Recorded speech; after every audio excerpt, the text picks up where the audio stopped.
کبھی خوابوں کا گھر صرف خواب ہوتا تھا، مگر اب وہ حقیقت بننے جا رہا ہے۔ صدر رجب طیب ایردوان نے اعلان کر دیا ہے کہ صدی کے سب سے بڑے ہاؤسنگ منصوبے کا ایک ایسا منصوبہ جو نہ صرف چھت دے گا بلکہ امید، استحکام اور ایک نئی زندگی کا احساس بھی۔ یہ ہے ترکیہ سینچری ہاؤسنگ پروجیکٹ، جس نے پورے ملک کو نئی امید دے دی ہے۔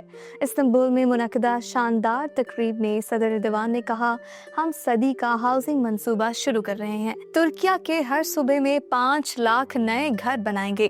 یہ منصوبہ ملک کے 81 صوبوں میں پھیلایا جا رہا ہے اور اس کے تحت ٹوکی کی نگرانی میں 5 لاکھ نئے گھروں کی تعمیر کی جائے گی۔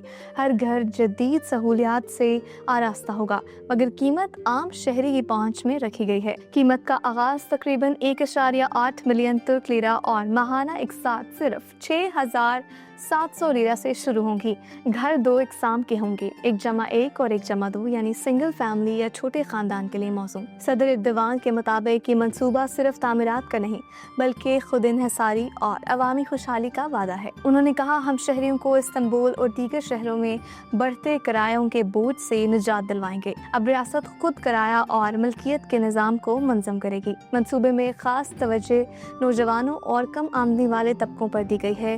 18 سے 30 سال کے نوجوانوں کے لیے خصوصی کوٹا رکھا گیا ہے۔ 3 یا زیادہ بچوں والے خاندان کے لیے ایک الگ سہولت رکھی گئی ہے، جبکہ شہداء، معذور اور ریٹائر افراد کے لیے خصوصی رہائشی کوٹا دیا گیا ہے۔ یہ وہ طبقے ہیں جو برسوں سے اپنا گھر بنانے کا خواب دیکھ رہے تھے اور اب یہ خواب ریاست کی مدد سے حقیقت بننے جا رہے ہیں۔ یہ منصوبہ صرف اینٹ اور سیمنٹ کا نہیں بلکہ ترکیہ کی صدی کے ویژن کی بنیاد ہے، جہاں پر شہری کے پاس گھر ہو، جہاں کرایوں کا دباؤ نہ ہو اور جہاں معیشت کے ساتھ معاشرت بھی مضبوط ہو۔ صدر ایردوان کا کہنا ہے، یہ صدی ترکیہ کی صدی ہے اور ہم اسے تعمیرات سے، ترقی سے اور عوامی خوشحالی سے منور کریں گے۔ یہ منصوبہ صرف گھروں کا نہیں بلکہ ایک خواب کی تعبیر ہے۔